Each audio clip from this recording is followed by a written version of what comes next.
Alors ce matin, nous, on va quitter Saint-Tropez, on va continuer notre voyage à la découverte des campings. Oui, oui, les différentes façons de camper dans le monde. L'autre jour, nous étions en Inde. Aujourd'hui, nous allons aller aux Émirats Arabes Unis. Et vous allez voir que là-bas, le camping, c'est autre chose, quoi. C'est les dunes, c'est la belle étoile, c'est exceptionnel. Regardez.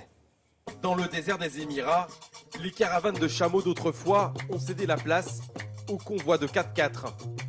Tous les week-ends, les amateurs de grands espaces s'enfoncent dans les dunes. On te suit, Aurel? Aurel, là on est... Axel, Mathieu et leurs amis habitent à Dubaï, à 1 heure de route. Un spot sympa, arrêtons-nous.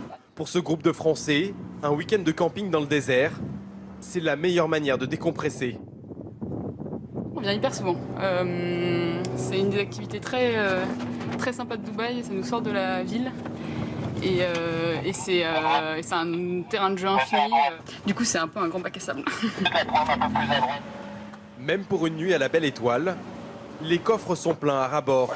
Tiens, grand tapis, petit tapis. On le met où le feu? Pas question pour nos amis français de renoncer à certains petits plaisirs.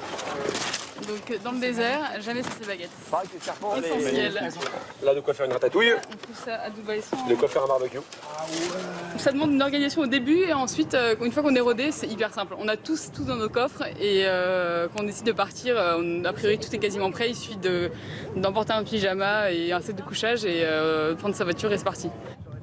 Aux Émirats, la loi leur permet d'installer un camp où ils veulent.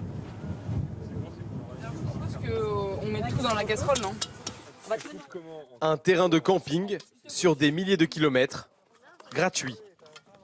C'est une activité qui est sur un week-end, qui revient certainement à moins de 10 € par personne, en comprenant la nourriture, le fuel, etc. Donc c'est vrai que c'est aussi un super point pour nous.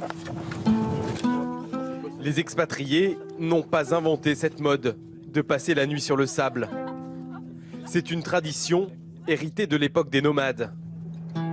Chaque année, les Émiriens montent de grandes tentes en poil de chameau, comme celles de leurs ancêtres bédouins, mais avec tous les avantages de la vie moderne.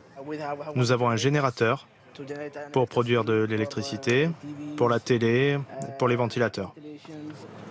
Ali et ses amis travaillent dans le pétrole. Tous les week-ends, ils se retrouvent à la nuit tombée, entre hommes, pour boire le thé et discuter. Des rituels qu'ils craignent de voir disparaître. La nouvelle génération ne perpétue pas cette coutume. Ils ont accès à tout ce qu'ils veulent, à toutes les technologies.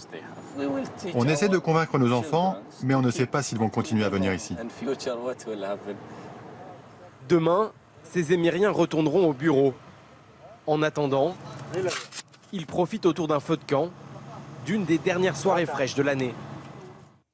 Un reportage de Sylvain Le Petit. Demain, on ira camper en Espagne.